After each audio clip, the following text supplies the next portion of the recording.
पढ़ रहे हैं, जिसमें हमारा पहला कंप्लीट हो गया है, वो पहले वाले लेक्चर में आपको मिल जाएगा, ठीक है। दूसरा कौन सा है, प्लाज्मा डिराइव्ड मेडिएटर। क्या है, प्लाज्मा डिराइव्ड मेडिएटर। हम पहले वाले लेक्चर में आपको यही बताए थे ना कि जो इन्फ्लेमेशन कॉज होता है हमारे बॉडी में, जब कोई फॉरेन पार्टिकल घुस जाता है तो वहाँ पे क्या होता है, हम क्या पढ़ रहे हैं, हम पढ़ रहे हैं मेडिएटर ऑफ इन्फ्लेमेशन। क्या पढ़ रहे हैं, mediator of inflammation. Mediator of inflammation हम लोग बोले थे कितने टाइप होते हैं, 2 टाइप के होते हैं। एक कौन सा होता है, एक सेल मेडिएटर होता है, एक आपका होता है प्लाज्मा मेडिएटर। तो सेल मेडिएटर हमने कंप्लीट कर दिया है, हमारे अगले वाले वीडियो में आपको मिल जाएगा। आज हम पढ़ेंगे प्लाज्मा मेडिएटर, ठीक है। कौन सा मेडिएटर पढ़ेंगे, प्लाज्मा मेडिएटर। देखो प्लाज्मा क्या होते हैं, प्लाज्मा मेडिएटर समझने से पहले समझिए प्लाज्मा मेडिएटर, प्लाज्मा क्या होते हैं। हमारे जो ब्लड होता है, ठीक है, क्या होता है, ब्लड को 2 पार्ट में बांटा गया है।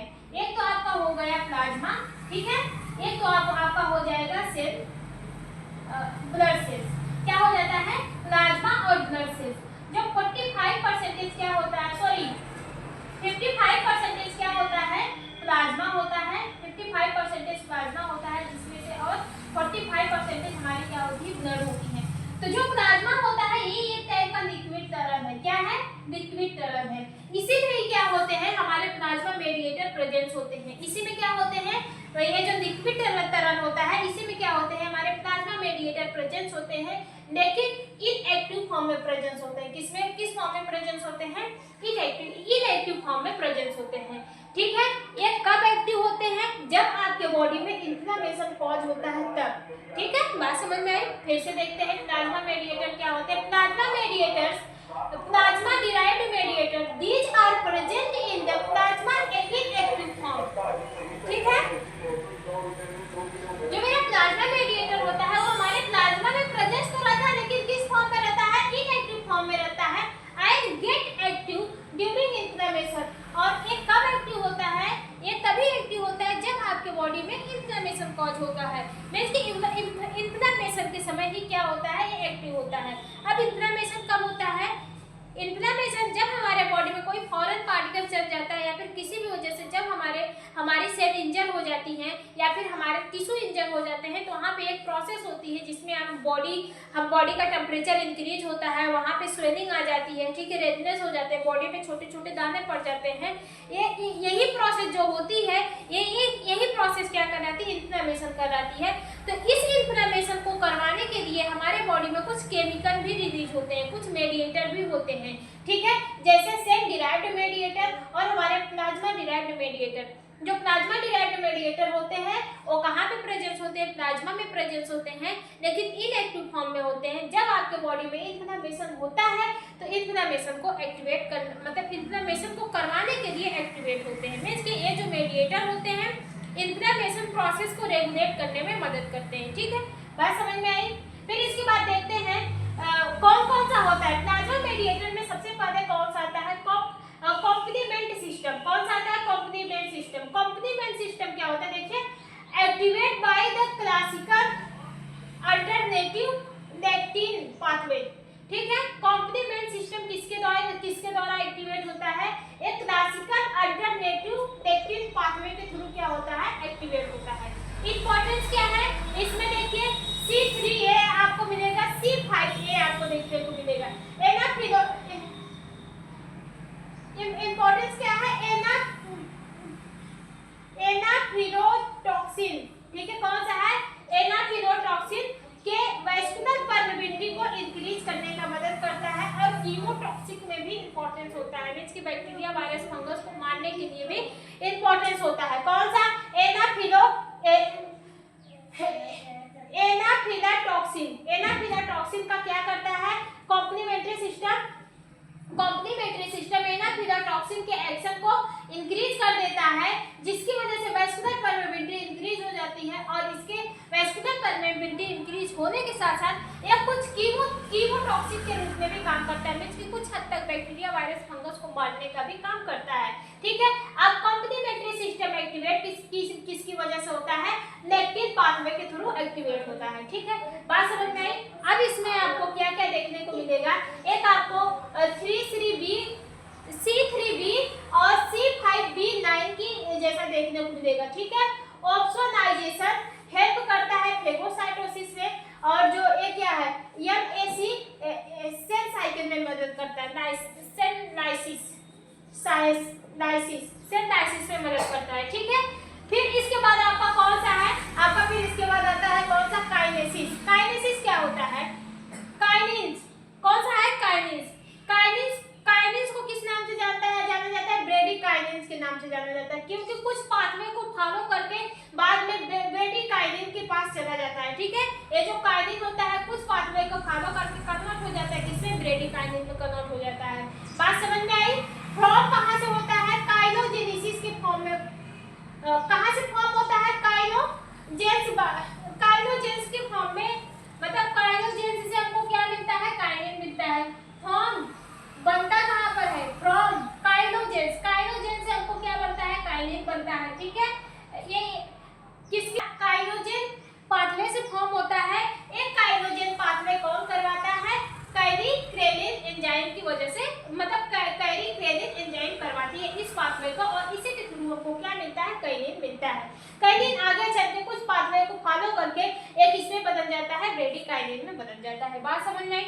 इसका मेन फंक्शन क्या होता है, इसका एक्शन देखते हैं। ये वेस्कुलर डायलेशन, वेसोडाइलेशन को इंक्रीज करने का, वेसोडाइलेशन करवाता है। ठीक है, वेस्कुलर परमेबिलिटी को बढ़ाता है, इन्फ्लेमेशन के समय वेसोडाइलेशन करवाता है, वेस्कुलर परमेबिलिटी को बढ़ाता है, जिसकी वजह से पेन क्या होते हैं, प्रोड्यूस होते हैं, आपके बॉडी में क्या होते हैं, पेन का प्रोडक्शन करवा देता है। ठीक है, बात समझ में आई। फिर दूसरा कौन सा है, तीसरा कौन सा है, तीसरा आपका है क्लॉटिंग सिस्टम। ठीक है, क्लॉटिंग सिस्टम, जिसमें आपको क्या मिलेगा, फैक्टर 12 देखने को मिलेगा। कौन सा, फैक्टर 12। क्लॉटिंग सिस्टम में कौन सा फैक्टर है, फैक्टर 12, कि जिसको किस नाम से जाना जाता है, हेजेमैन फैक्टर के नाम से जाना जाता है। जो फैक्टर 12 होता है, क्लॉटिंग फैक्टर के बहुत सारे फैक्टर होते हैं। कितने फैक्टर होते हैं, कम से कम 12-13 फैक्टर होते हैं, बहुत सारे फैक्टर होते हैं क्लॉटिंग फैक्टर के। तो ये जो 12वें नंबर वाला फैक्टर होता है, वही फैक्टर है क्लॉटिंग, इसमें इन्फ्लेमेशन में इन्वॉल्व होता है। इसको हेजेमैन फैक्टर के नाम से भी जाना जाता है। ये किसके थ्रू एक्टिवेट होता है, ये भी जो हेजेमैन फैक्टर होता है, इसको भी एक्टिवेट करने के लिए कैरीक्रेन नाम की एक एंजाइम सीक्रेट होती है, जो क्या करती है, जो काइनेन सिस्टम को एक्टिवेट करती है, जिसकी वजह से हमारा ये फैक्टर एक्टिवेट होता है। बात समझ में आई कि नहीं, बात समझ में नहीं, सॉरी, एक क्लॉटिंग फैक्टर का कौन सा है, फैक्टर 12 है, जिसको ये जो कौन सा, हेजेमैन फैक्टर के नाम से जानते हैं। जो क्लॉटिंग फैक्टर का हेजेमैन फैक्टर है, वो एक्टिवेट करता है कैरीकाइनिन एंजाइम को। किसको एक्टिवेट करता है, कैरीक्रेन एंजाइम को। कैरीक्रेन एंजाइम को क्या करता है, एक्टिवेट करता है, कैरीक्रेन एंजाइम को एक्टिवेट करता है। जैसे कैरीक्रेन एंजाइम एक्टिवेट होगी, तो हमारे काइनिन सिस्टम को एक्टिवेट करेगी। जब काइनिन सिस्टम एक्टिवेट होता है, तो अपने अंदर से काइनिन कंपोनेंट्स बनाता है। जो काइनिन कंपोनेंट्स होते हैं, वो कोगुलेशन में मदद करते हैं, या फिर हमारा कोगुलेशन करवाने को मदद करता है। कोगुलेशन मतलब क्या होता है, कोगुलेशन मतलब होता है ब्लड का थक्का जमने से रोकने वाली प्रोसेस क्या करवाती है, कोगुलेशन करवाती है। तो जो हमारा काइनिन होता है, काइनिन क्या होता है, जो हमारे ये फैक्टर्स होते हैं, वो काइनिन के साथ साथ काइनिन में तो मदद करते हैं, काइनिन का अलग रोल है, काइनिन के फॉर्मेशन में तो मदद करते हैं, लेकिन उसके साथ साथ ये हमारे कोगुलेशन फैक्टर में भी इन्वॉल्व होते हैं। ठीक है, कोगुलेशन फैक्टर में भी इन्वॉल्व होते हैं। अब कोगुलेशन फैक्टर क्या होते हैं, ब्लड के थक्का बनने की प्रोसेस को रोकने के लिए हमारा ये वाला फैक्टर इन्वॉल्व होता है। अब देखो, अब आप देखे होंगे कि अगर वह ब्लड हमारे बॉडी से गिर जाए तो वो जम जाता है, वो ब्लड हमारे बॉडी से गिर जाए तो जम जाता है, लेकिन वही ब्लड हमारे बॉडी में रहता है तो नहीं जमता है। किसकी वजह से नहीं जमता है, ये जो हमारे कौन से होते हैं, हेजेमैन फैक्टर होते हैं, उसकी वजह से नहीं जमता है। ठीक है, और इसके और भी बहुत हमारे फैक्टर्स होते हैं, जैसे हिपैरिन वगैरह हो गया। ठीक है, तो वो इसी के फैक्टर होते हैं, लेकिन ये भी कुछ हद तक क्या करता है, क्लॉटिंग में मदद करवाता है, जिसकी वजह से हमारा जो ब्लड रहता है वो तरह दिखता है, वो उसमें क्लॉट नहीं होते हैं, हमारे ब्लड थक्का नहीं जमाते हैं। ठीक है, बात समझ में आई। इसका प्रोडक्शन क्या कराता है, फिब्रिन कराता है। ये जो फिब्रिन होती है वार्किन इन्फेक्शन में मदद करती है और ब्लड क्लॉट होने से रोकती है। ठीक है, ये ब्लड क्लॉटिंग करवाती है, मतलब कि हमारे ब्लड को क्लॉट करवाने, मतलब ब्लड को पतला में मदद करती है। इसके बाद ये इन्फेक्शन से होने वाली बीमारियों को भी क्या करती है, वन कर देती है, मीन्स की खत्म करने का काम करती है। बैक्टीरिया वायरस को ही मार देती है, ठीक है। फिब्रिन है यहाँ पे लिखा है, ठीक है। फिर इसके बाद आपका कौन सा फैक्टर कौन सा आता है, डी। इसमें कहा फाइब्रिनोजेन फाइब्रिनोलाइटिक सिस्टम। इसमें क्या होता है, plasmic dissolve fibrin clot and generate fibrin. इसमें देखो, इसमें फाइब्रिन का फॉर्मेशन कैसे हो रहा है उसके बारे में पता है। जो प्लाज्मिन होते हैं वो डिजॉल्व होते हैं फिब्रिन में, ठीक है।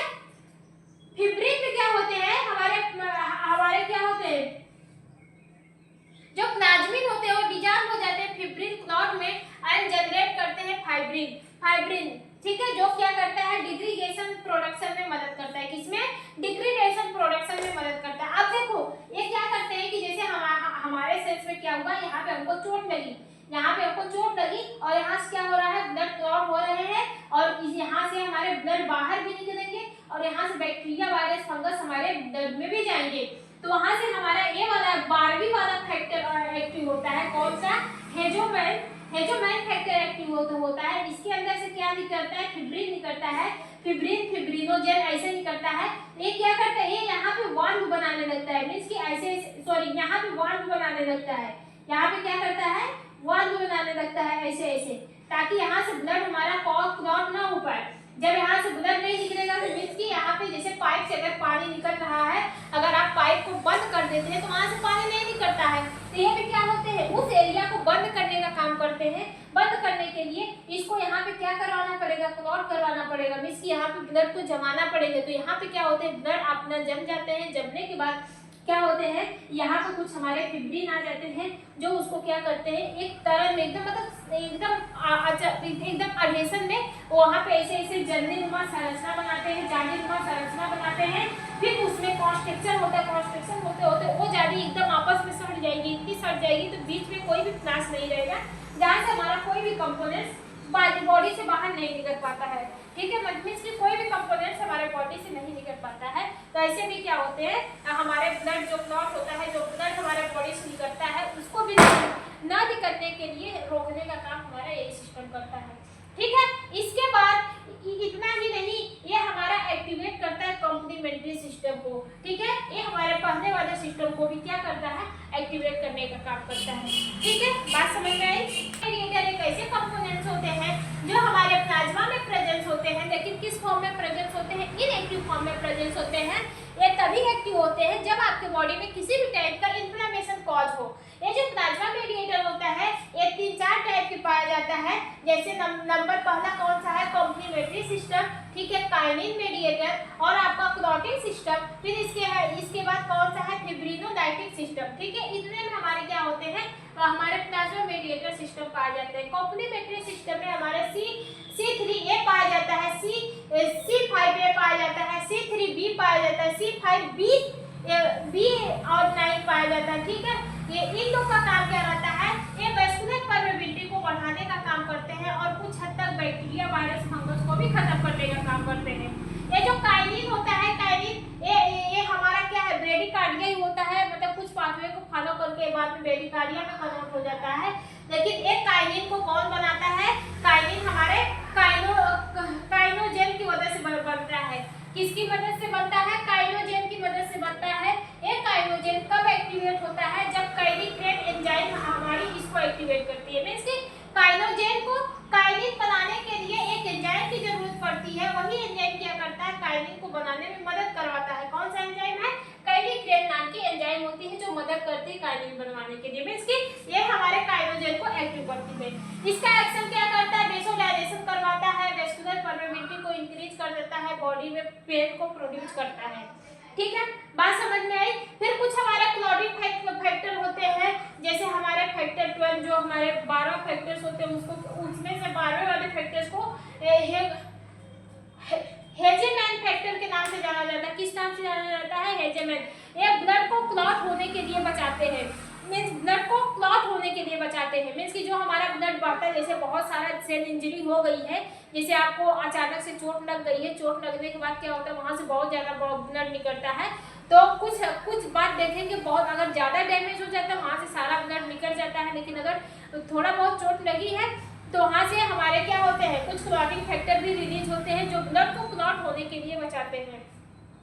इसके अलावा ये हमारे कोगुलेशन में भी मदद करते हैं, ब्लड कोगुलेशन में भी मदद करते हैं। देखिए ब्लड जब बाहर निकलता है तो वो थक्का बन जाता है, ठीक है, हिपैरिन की वजह से होता है। हिपैरिन एक ऐसा कंपोनेंट्स होता है जो अगर बाहर ऑक्सीजन के संपर्क में आता है तो खत्म हो जाता है।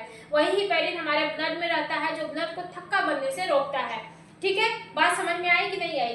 तो ये भी ये कोगुलेशन में भी मदद करते हैं। हमारे ब्लड में हिपैरिन पाया जाता है। हिपैरिन जब ब्लड हमारा बाहर निकलता है तो किसके कांटेक्ट में आता है, ऑक्सीजन के कांटेक्ट में आता है, तो वहाँ पे हिपैरिन हमारा खत्म हो जाता है। और वही हिपैरिन हमारे ब्लड में रहता है लेकिन ऑक्सीजन के कांटेक्ट में नहीं आ पाता है, तो हमारे क्या होते हैं, ब्लड को थक्का बनाने के लिए मतलब ब्लड क्लॉटिंग से मतलब ब्लड कोगुलेट हमारे बॉडी में नहीं कर पाता है। ठीक है, इसके बाद ये क्या करते हैं, फाइब्रिन डिग्रीगेशन में भी मदद करते हैं। इसके सिवा भी ये क्या होते हैं, कॉम्प्लीमेंट्री सिस्टम को भी एक्टिव करने का काम करते हैं। ठीक है, समझ में आया? नहीं समझ में आया तो कमेंट कर दीजिएगा, इस पे मैं वीडियो एक बार और बना दूंगी। ठीक है।